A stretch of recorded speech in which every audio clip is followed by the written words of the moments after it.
This week on NBA G League Takeover, the friendship between a young star in the NBA and a fan favorite in the G League. Plus, a closer look at the tight playoff race and MVP favorites. And later on, a poster you don't want to miss in G of the Week. All that and more coming up right now on NBA G League Takeover. This is NBA G League Takeover, sponsored by Kumho Tire. Welcome to NBA G League Takeover. I'm Mike Davis. If you love basketball and the NBA, well then you're in the right place. This is the show that explores all the news you need to know about the G League and beyond. This week, the friendship between a young star in the NBA and a fan favorite in the G League, plus a closer look at the playoff race and the MVP race. But first, a superstar is headed to the G League on assignment. Yes, it's time for Around the G. Let's bring in G League insider Gianna Hearn and 10-year NBA veteran CJ Watson. So some big news here, guys. The Dallas Mavericks actually sent Anthony Davis to the Texas Legends, giving the 10-time All-Star some much-needed practice as he rehabs with the G League team before he's set to return to the NBA. The Mavs guard Jaden Hardy also joined AD there. Now, listen, AD unfortunately played only 31 minutes in a Mavericks uniform, leaving his first game after that Luka Doncic trade. So obviously, you know, Jaden and AD, they're not playing in G League games, but just the fact that they went down to the G League to get some reps and play a little bit is fascinating to me. Gianna, how rare is it to see a player of AD's caliber rehabbing in the G? You know, I wouldn't say it's very rare, but we don't see it often. So in 2022, we saw Kemba Walker actually go down to the Texas Legends. So same exact team, they do this. But he went down as well as Jaden Hardy again, so we're seeing him down. But it's not unheard of. And they do like to use it as a rehab process. So if they are injury prone or rehabbing from an injury, they'll send them down to the G League team. They'll have their time to just get a practice in, and then typically they'll call them back up. Yeah, it's, you know, we've seen this with guys like Reed Shepherd, you know, a top 3 NBA draft pick, a rookie with Houston. So obviously he got his footing, got his confidence playing in the G League for some time. But CJ, why is a process like this so helpful for a guy like Davis and his return? I wouldn't think that he needs any more confidence. So, you know, it's fascinating to me. Why do you think they send him there? Just like you said, just for extra reps, and also for Davis, this is a new team he's playing with. He only played like maybe half a game with this team, so we want to get him back to practice, back to full strength, and hopefully, you know, get him back playing with the Dallas Mavericks and his new teammates. And an interesting wrinkle, CJ. So for even the guys on the Legends, right? What is it like, that opportunity for them to see and glean some stuff from a guy who's a 10-time NBA All-Star like Anthony Davis? It's cool. You get to play with like you know, one of the best players in the league right now. Obviously, you don't do that every night in the G League, but they can ask some questions. They can get a lot of wisdom and knowledge from him. So it's good for him to go down there and also give them some knowledge and for them to practice with him. All right, so guys, next up we need to talk about the friendship that's blossoming in Memphis. So Ja Morant recently attended a hustle game with his beautiful daughter, Kari. Now, of course, they cheered on fan favorite Yuki Kawamura. Later, Yuki revealed to CNN reporter Hanako Montgomery that Ja has been a mentor to him, not only teaching him basketball, but also English and perhaps some naughty slang as well. So CJ, not every superstar wants to be a mentor. I mean, you know what this is like. For a superstar to want to be a mentor to a fellow player, what does this say about Ja, a guy who had, you know, obviously a lot of negative press in the past? What does this mean, and what is this, you know, what should we take from this? It's very beneficial. You just see his maturity. He's growing as an athlete, as a person. And, you know, as athletes, we are all mentors to somebody, so it's great to see him, you know, taking Yuki under his wing and teaching him some things. Who is that guy for you? Who was a guy like that for you, CJ? For me, it was Al Harrington, Matt Barnes, Steven Jackson. They taught me some good things and some bad things, so, you know, you got to go with the flow. It's an interesting relationship. All right, G, from AD getting some time in the G, you know, and now an NBA superstar actually hanging out at G League games and wanting to be a mentor to G League players. To me, these are all indicators of how the ties between the NBA and the G League are just becoming that much closer, maybe closer than ever before. What's your take on all this? Well, you know, this is the year that we've had a one-to-one affiliation with every team in the NBA and having its own G League team. We talked about this before in this season, but I think that is why things have changed. there is a closeness, there is a relationship. And most of the time, these teams are in the same city. So sometimes even the same practice facility, like the Lakers. So not only are you brushing up against each other when you're going into the locker room or, going into the cold tub, you're getting individual time. And I think that's what we're seeing in the Grizzlies. Now, the Grizzlies are a little bit of a unique situation. The Hustle players actually play in South Haven, so it's a drive. So for Ja to make the drive with his family, with his daughter, it means that he's, going kind of off the road. It's not just something small. He's taking the time to put in effort. And Yuki actually said about Kari when she was sitting courtside that she is basically the biggest fan courtside at the Grizzlies games and Hustle, but he said that is his GOAT. I love it. Yeah, that Yuki effect is real. Even Ja wants to be in the orbit of Yuki. All right, but it's almost that time, guys. The playoffs are on the horizon. Gianna, the playoff race is definitely getting dicey because, it's super close right now as we're getting down to this final stretch. So tell us a team that is currently on the verge of getting bounced out that we should really look at, and perhaps another team who's on the brink that actually has a good chance to get in. When we look at the Eastern Conference right now, sitting in 7th is Motor City Cruise. So obviously they're just right there on the line. But not only are they so close when you look at their games, they have two ways that have just been eating it up in the G. They have Tolu Smith and Denise Jenkins, and they're probably the best guard-center combo duo that we have in the G League. So I think they're just one that's a threat. So if you're looking at them and saying, you know what, they're just a little off, I think that they're coming. Plus they sent down Bobby Kiltman from the Pistons, the rookie draft pick. He had 28 points the other night in the G, almost a triple-double. So their team you got to look out for. So if you are in the East and you're in that 6th spot, if you're the Mad Ants, if you're the Swarm, if you're the Westchester Knicks, they're all about 2 games back from that first spot. I think you got to be worried.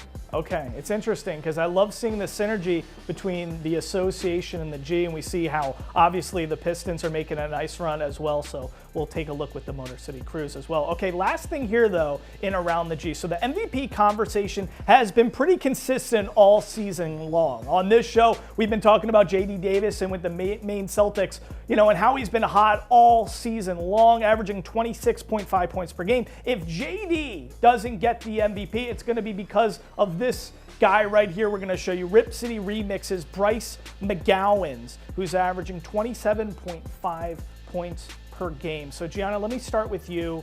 We've been asking you this all season long, but we're getting down to the final stretch. Who deserves to win G League MVP? I think there's a lot that goes into the MVP conversation, right? Individual play and then also how your team's doing. I think at this point, JD Davison is a runaway because the Maine Celtics are first in the East. When we look at Rip City Remix and you look at Bryce McGowan's, yes, Bryce has been going off. He is 2nd in points per game in the G League, which is 1 notch above JD. But the Rip City Remix, they're currently 11th in the West. Right. They're struggling a bit. So I think when you put in all the factors, I think, JD Davison's going to run away with it. But Bryce McGowan's has had a really great run. And I'm not choosing, so. Right, 100%. You should have a vote, though. CJ, let me ask you, because Gianna brings up a great point. How much of our vote and our consideration should be baked into how the team is doing? Should it just be stats, or should it really be a full combination of if the team's in the playoffs, all that good stuff? Yeah, like Gianna said, it should be individual and also team play. So, the numbers are there for JD, and his team is number 1. So I think, it's a no-brainer for me. I like point guards. He can do it all, so he would get my vote. Okay, and my name's Mike Davis. It's not Davis' son. It's close, though, so that's why I'm going to go with JD as well. All right, we're just getting started here on NBA G League Takeover. Don't go anywhere. Much more after the break.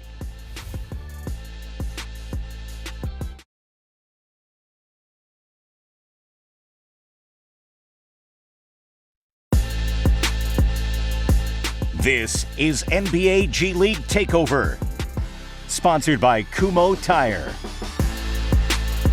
My name is Steven Thompson Jr. This is my 6th year playing professionally, and I play for the Wisconsin Herd.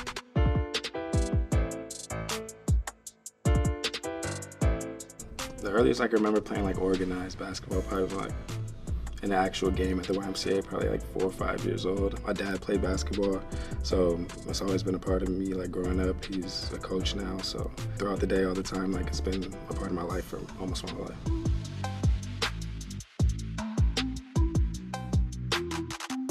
I think just growing up day after day, working out with my dad and my brother, realizing that decent enough at it to be able to make a career out of it. Just wanted to continue to do that and do that at the highest level that I possibly could. That's probably what drove me throughout my whole career so far.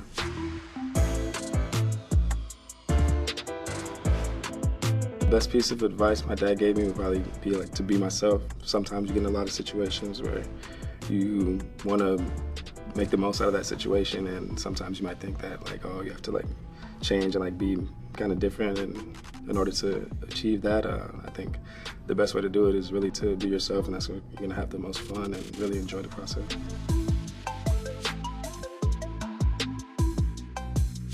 I think the G League is important because it gives a lot of players the opportunity to showcase their ability. Like, it's a good platform to like show what you can do at a level where a lot of people are going to be watching. And like the affiliation with the NBA teams, you get to learn NBA schemes and things like that. I think that's why it's very, very important. Definitely much stronger than I was 6 seasons ago physically. And I think like in terms of communication and talking to my teammates, I think I've matured a lot in that aspect. I used to not really talk at all like throughout the day, so like now just talking more is a big step for me.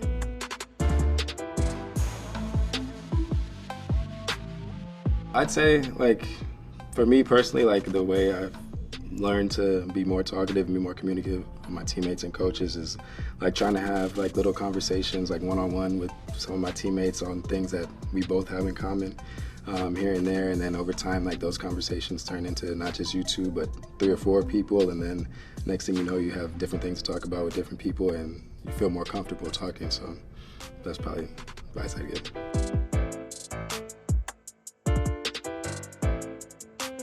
I want to highlight my defensive ability. It's something that I've been working on, some of my strengths, something I've been working on. 2 main things that I've been working on in the off season, so I just want to highlight that.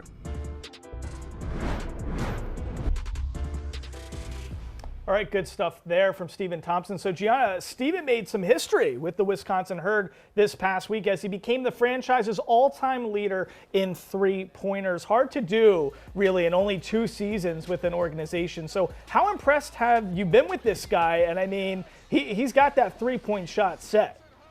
Yeah, definitely. He's had 3 seasons in the G, but only 2 with the Wisconsin Herd. He's shooting 38% from beyond the arc.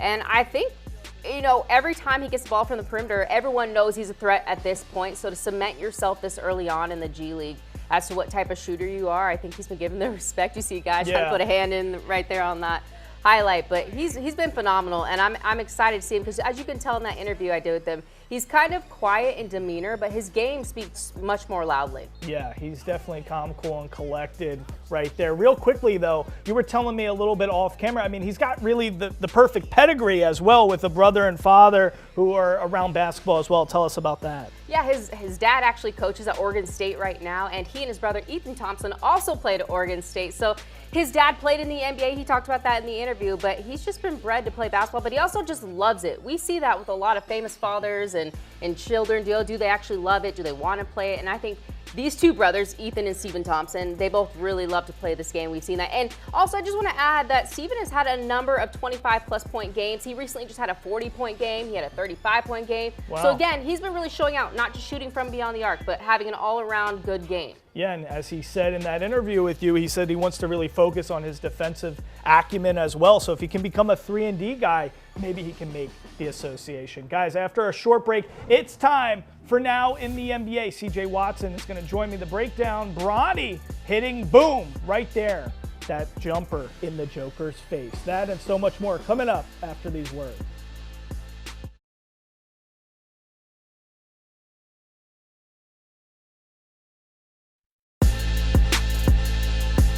This is NBA G League Takeover, sponsored by Kumho Tire. All right, welcome back to NBA G League Takeover. Mike Davis here with 10-year NBA vet CJ Watson, also played in the G League as well. But let's start here. We talk about Bronny James a lot here, CJ, but he perhaps had his have I made it moment in the association. Take a look at this viral moment right there. Boom. Bronny drills a 3 in Nikola Jokic's face. Now, it might seem meaningless, but that corner 3 in the face of a 3-time MVP. Is that a moment that can be a confidence booster for a rookie? Big deal or not a big deal in your eyes, CJ? I mean, it's not a big deal, but it is a big deal because it's Bronny, and he's shooting over, like you said, a 3-time MVP. But it is a big confidence booster for him, and with his, his dad, LeBron, being out and other players also being out, I think it was a big deal. And they won that game too, I think. Yeah, and he's getting in the mix. In that game, I believe he also had a ±8. So he's starting to get his footing a little bit more. Did you have a moment when you were a rook and really getting your first few opportunities in the league where maybe you stole the ball from Kobe or you hit a face and you hit a shot in someone's face? Give me that moment. I think it wasn't just like one moment. I think it was just over a period of time, just getting to the game and then making big plays and key moments. I think my rookie year, we were like one game out of the playoffs.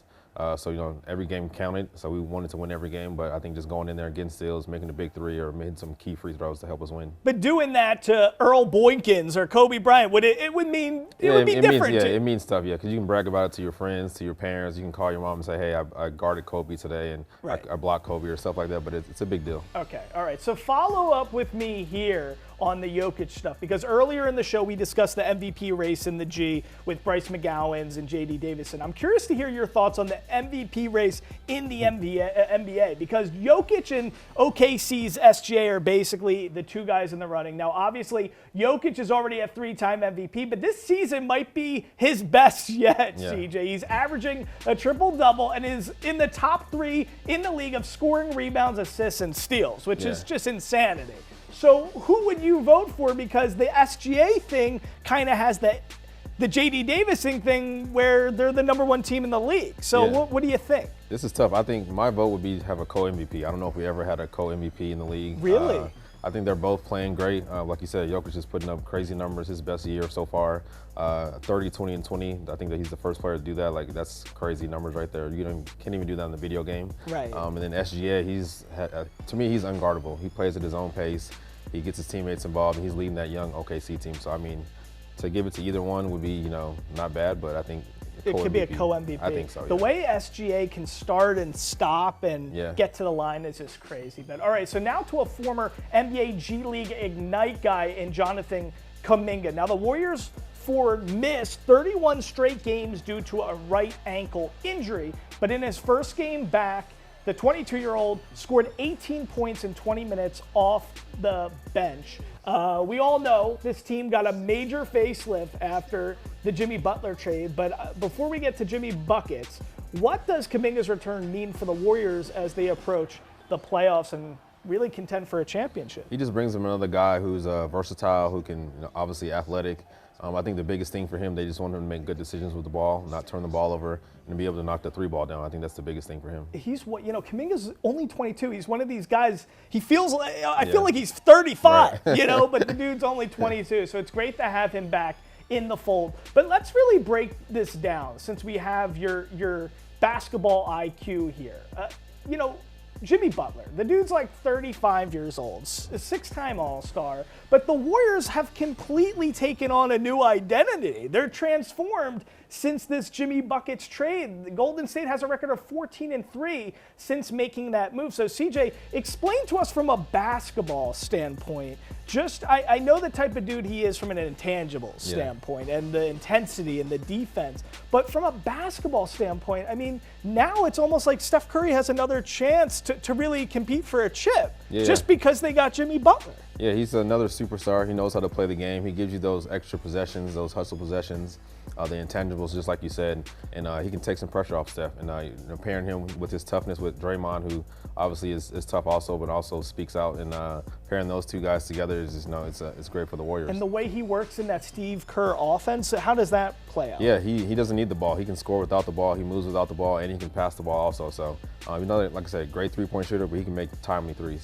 All right, listen, if Steph's competing for a chip, it's good for the NBA. Great stuff there. CJ, next up, we're revealing the G of the week. Take a look at that poster right there. That's coming up.